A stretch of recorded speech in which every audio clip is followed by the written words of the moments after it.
Welcome to back our channel. এই ভিডিওটোত পাৰ্সেন্টেজৰ কিছুমান important question সমূহ ডিসকাস কৰিম। প্ৰথম প্ৰশ্নটো একেবাৰে সহজ প্ৰশ্ন লৈছো। প্ৰথম প্ৰশ্নটো হৈছে 250ৰ 45% কিমান হ'ব? 250 পূৰণ 45% টো হ'ব 100 ভাগৰ 45।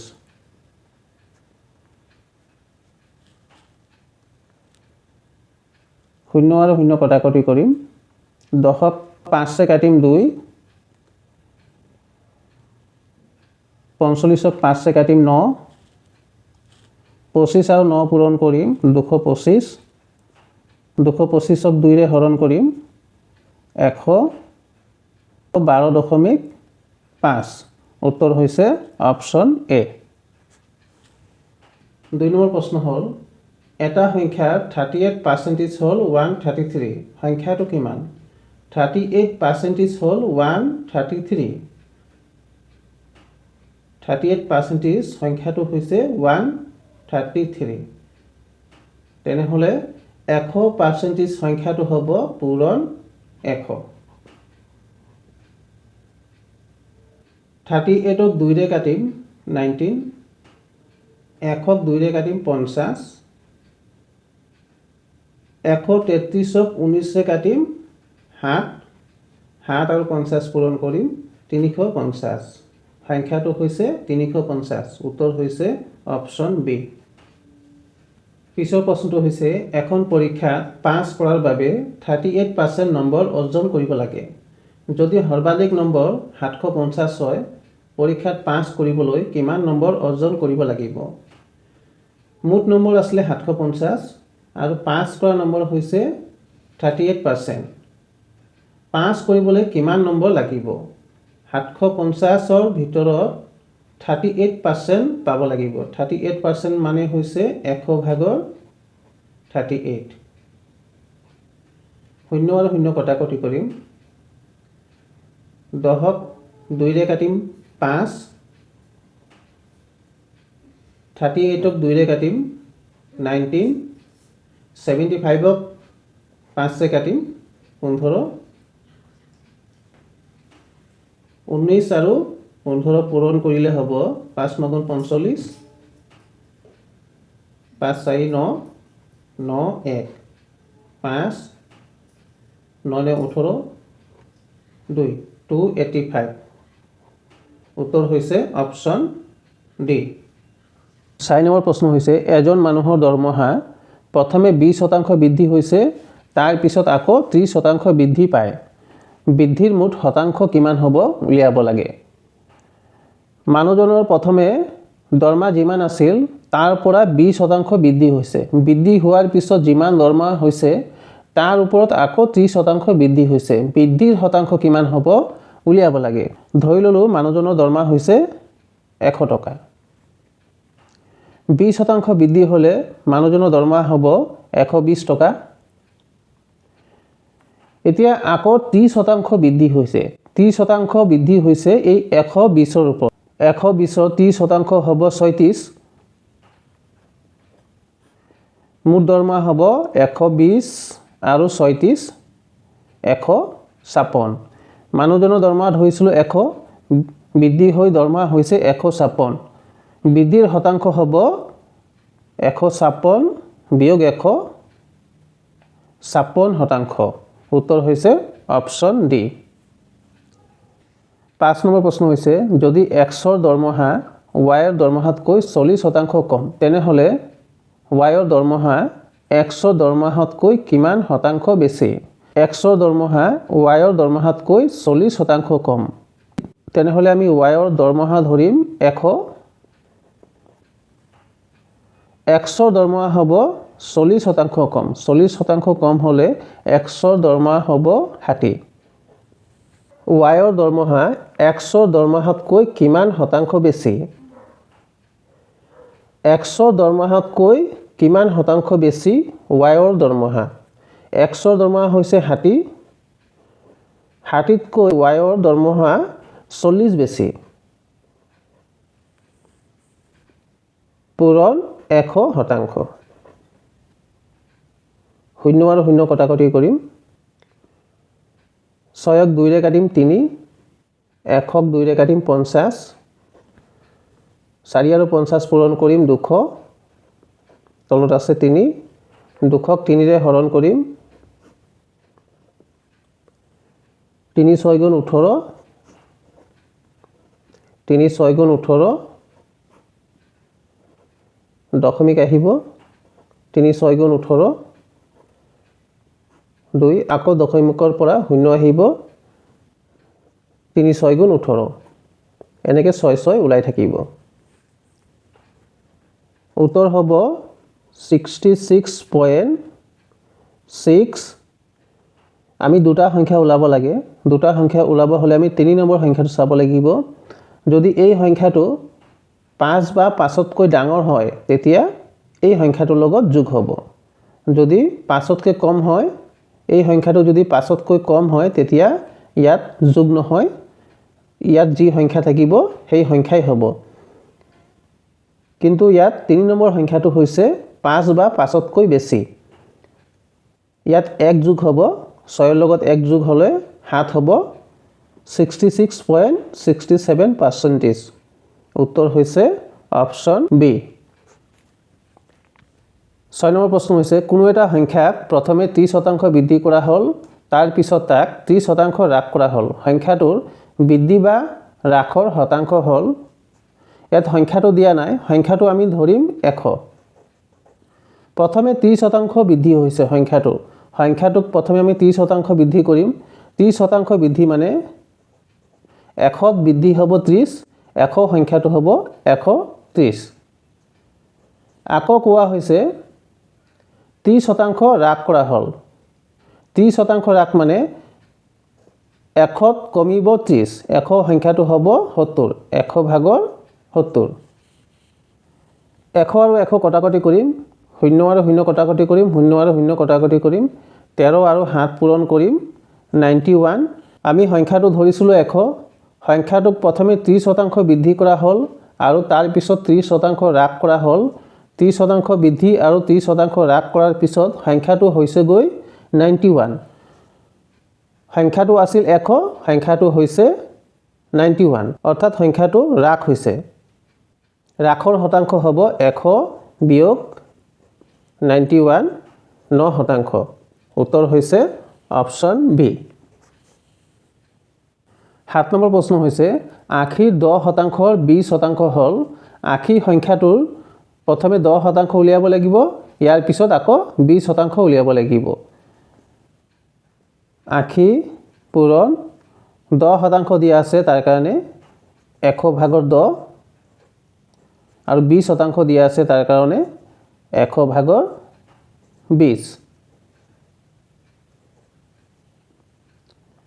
শূন্য আৰু শূন্য কটাকটি যাব 0 আৰু 0 কটাকটি যাব 0 আৰু 0 কটাকটি যাব 8 আৰু 2 পূৰণ কৰিলে হ'ব 16 তলত আছে 10 16ক 10ৰে হৰণ কৰিলে হ'ব 1.6 উত্তৰ হৈছে অপচন ডি 8 নম্বৰ প্ৰশ্ন হ'ল কোনো এক সংখ্যাৰ 20%ৰ 25%ৰ 30%ৰ মান হ'ল 6 সংখ্যাটো হ'ল কোনো এটা সংখ্যাৰ 20%ৰ 25%ৰ 30%ৰ মান হৈছে 6 সংখ্যাটো কিমান হ'ব উলিয়াব লাগে সংখ্যাটো আমি ধৰিম x পূৰণ 20% মানে হৈছে 100 ভাগৰ 20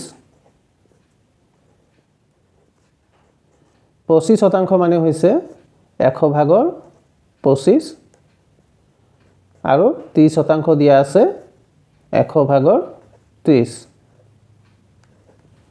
20% 25% আৰু 30%ৰ মান হৈছে 6 সমান 6 লিখিম 100ক 20 ৰে কাটিম 5 100ক 25 ৰে কাটিম 4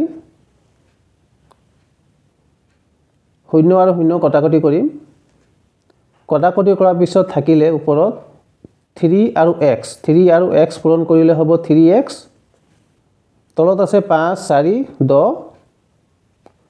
5 আৰু 4 পূৰণ কৰিলে হ'ব 20 20ৰ লগত 10 পূৰণ কৰিলে হ'ব 200 200ৰ লগত 6 পূৰণ কৰিলে হ'ব 1200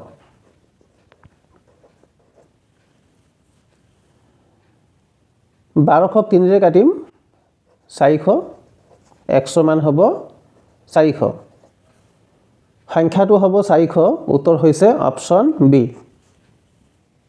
9 নম্বৰ প্ৰশ্ন হৈছে দুই প্ৰাৰ্থীৰ মাজত অনুষ্ঠিত ভোটৰ তালিকাত অন্তৰ্ভুক্ত 75% ভোটাৰ ভোট দিলে তাৰ ভিতৰত 2% ভোট অবৈধ ঘোষণা কৰা হৈছে এজন প্ৰাৰ্থী 9261 ভোট লাভ কৰে যি বৈধ ভোটৰ 75%ৰ সমান সেই নিৰ্বাচনত ভোটাৰ তালিকাত মুঠ ভোটাৰ কিমান আছিল ভোটাৰ তালিকাত মুঠ ভোটাৰ কিমান আছিল তাকে উলিয়াব লাগে ধৰি ললো ভোটাৰ তালিকাত মুঠ ভোট আছিল x ভোট এই x ভোটৰ 75% ভোটাৰে ভোট দিলে x পূৰণ 100 ভাগৰ 75% 75% ভোট দিলে ইয়াৰ পিছত এই 75% ভোটৰ ভিতৰত 2% ভোট অবৈধ ঘোষণা কৰা হৈছে 2% ভোট অবৈধ ঘোষণা হলে থাকিব 98% তো 98% ভোট হ'ব বৈধ ভোট 100 ভাগৰ 98 100 75% ভোট ভোটাৰে দিলে আৰু 2% ভোট অবৈধ বুলি ঘোষণা কৰা হৈছে বৈধ ভোট থাকিব 98% এই বৈধ ভোটৰ 98%ৰ 75% এজন ভোটাৰে লাভ কৰে 75% ভোট যিটো সমান হৈছে 9261ৰ সমান এতিয়া আমি ক্ৰছ মাল্টিপ্লাই কৰিম x পূৰণ 75 পূৰণ 98 পূৰণ 75 সমান 100 পূৰণ 100 পূৰণ 100 পূৰণ 9261 x সমান xৰ লগত থকা সংখ্যাখিনি 80 ৰ তলত হ'ব 75 into 98 into 75 এই সংখ্যাখিনি ওপৰত হ'ব 100 পূৰণ 100 পূৰণ 100 পূৰণ 9261 75ক 25 কাটিম 3 100ক 25 কাটিম 4 75ক 25 কাটিম 3 100ক 25 কাটিম 4 98ক 2 কাটিম 49 4ক 2 কাটিম 2 49ক 7 কাটিম 7 9261ক 7 কাটিম 7 গুণ 7 ইয়াত 2 আৰু 2 আছে 22 7 3 গুণ 21 ইয়াত থাকিলে 1 আৰু 6 16 7 2 গুণ 14 ইয়াত থাকিলে 2 আৰু 1 21 7 3 গুণ 21 1323ক 7 কাটিম 7 গুণ 7 ইয়াত আছে 6 6 আৰু 2 62 7 8 গুণ 56 62 পৰা 56 গলে থাকিলে 6 6 আৰু 3 63 7 9 গুণ 63 189ক 3 কাটিম 318 3 3 গুণ 9 63ক 3 কাটিম 21 কটাকটি কৰাৰ পিছত থাকিলে x সমান 4 2 100 আৰু 21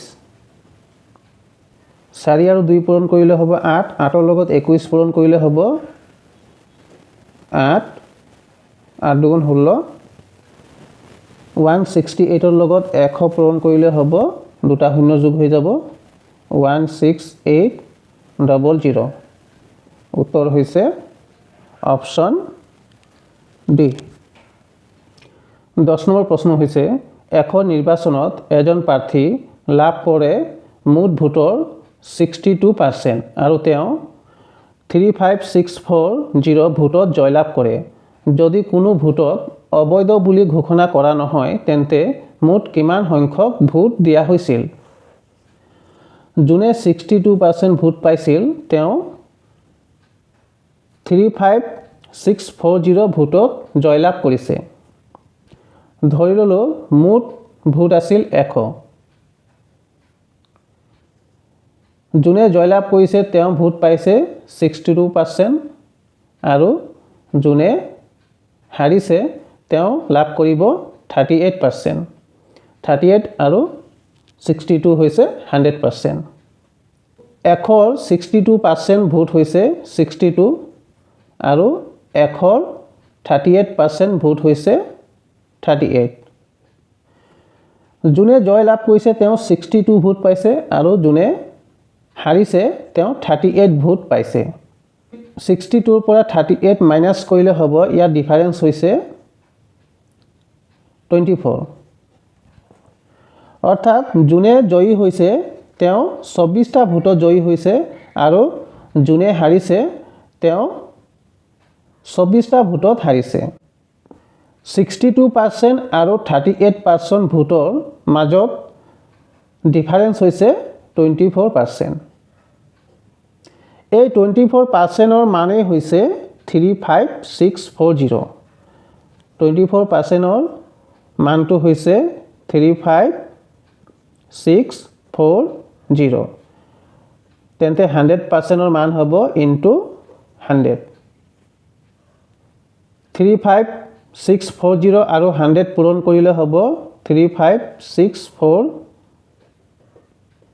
তিনিটা শূন্য 24 দি হৰণ কৰিলে হ'ব 3564000। 24 এগুণ 24।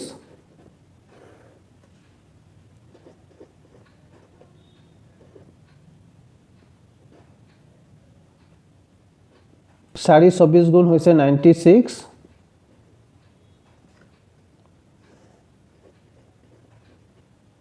0 11 পৰা 9 বিয়োগ কৰিলে হ'ব 2। এতিয়া 8 বাৰ যাব। 24ক 8ৰে পূৰণ কৰিলে হ'ব 192।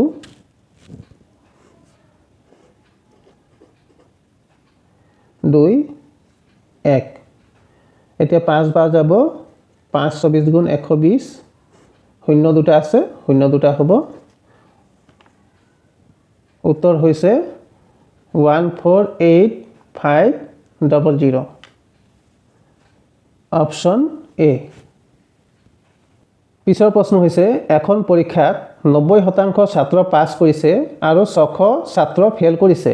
কিমানজন শিক্ষাৰ্থী পৰীক্ষাত অংশগ্ৰহণ কৰিছিল? 90% ছাত্ৰই পাছ কৰিছে আৰু 600 ছাত্ৰই ফেল কৰিছে। 600 ছাত্ৰ ফেল কৰা মানে হৈছে 10% ফেল কৰিছে। 10%ৰ মান হৈছে 600। তেনেহ'লে 100%ৰ মান হ'ব পূৰণ 100। 0 আৰু 0 কটাকটি কৰিম। 600 আৰু 10 পূৰণ কৰিলে হ'ব 6000। উত্তৰ হৈছে অপশ্যন এ। পিছৰ প্ৰশ্ন হৈছে এটা পৰীক্ষাত ছাত্ৰ এজনে মুঠ নম্বৰৰ ভিতৰত 30% নম্বৰ লাভ কৰিছিল কিন্তু 25 নম্বৰত ফেইল কৰিছিল। 38% লাভ কৰা আন এগৰাকী ছাত্ৰই উত্তীৰ্ণ হ'বলৈ প্ৰয়োজনীয় নম্বৰতকৈ 15 নম্বৰ বেছি লাভ কৰে। উত্তীৰ্ণ হ'বলৈ প্ৰয়োজন হোৱা নম্বৰৰ শতাংশ নিৰ্ণয় কৰা। এজন ছাত্ৰই 30% নম্বৰ লাভ কৰিছিল কিন্তু তেওঁ 25 নম্বৰৰ কাৰণে ফেইল কৰিছিল। আৰু এজন ছাত্ৰই 38% নম্বৰ লাভ কৰিছিল আৰু এই 38% নম্বৰ হৈছে পাছ হোৱা নম্বৰতকৈ 15 নম্বৰ বেছি। আমি নিৰ্ণয় কৰিব লাগে পাছ হ'বলৈ হ'লে প্ৰয়োজনীয় কিমান শতাংশ নম্বৰ পাব লাগিব। যিজন ছাত্ৰই 30% নম্বৰ লাভ কৰিছিল তেওঁ 25 নম্বৰত ফেইল কৰিছিল। তাৰ মানে ইয়াত যদি আৰু 25 নম্বৰ যোগ কৰা হয় তেতিয়া ছাত্ৰজনে পাছ কৰিব। সমান আৰু এজন ছাত্ৰই 38% নম্বৰ লাভ কৰিছে। এই 38% নম্বৰ 5 হ'বলৈ যিমান শতাংশ নম্বৰ লাগে তাতকৈ 15 নম্বৰ বেছি। অৰ্থাৎ এই 38% নম্বৰটোত 15 নম্বৰ বেছি আছে। বিয়োগ 15। এতিয়া দুয়োটা সমান হৈ গ'ল। যদি আমি 30% লগত 25 যোগ কৰি দিওঁ, ছাত্ৰজনে পাছ কৰিব। আৰু 38%ৰ পৰা যদি 15 বিয়োগ কৰি দিওঁ, তেতিয়া সেই ছাত্ৰজনৰ 5 নম্বৰ থাকি যাব। 25 আৰু 15 যোগ কৰিলে হ'ব 40। 38ৰ পৰা 30 বিয়োগ কৰিলে হ'ব 8। 25ৰ ইয়াত প্লাছ চিন আছে, 15ৰ ইয়াত আছে মাইনাছ চিন। 15টো এইফালে আনিলে প্লাছ চিন হৈ যাব। 25 আৰু 15 হ'ব 40।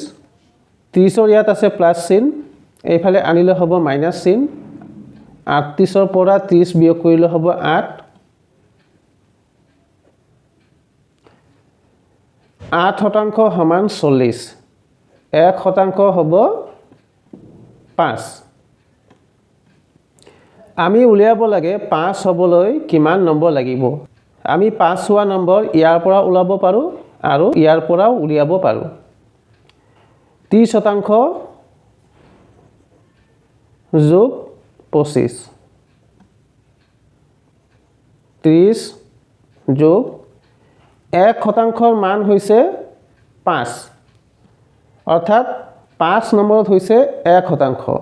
তেনেহ'লে 25 নম্বৰত হ'ব 5%। 30 আৰু 5 হৈছে 35%।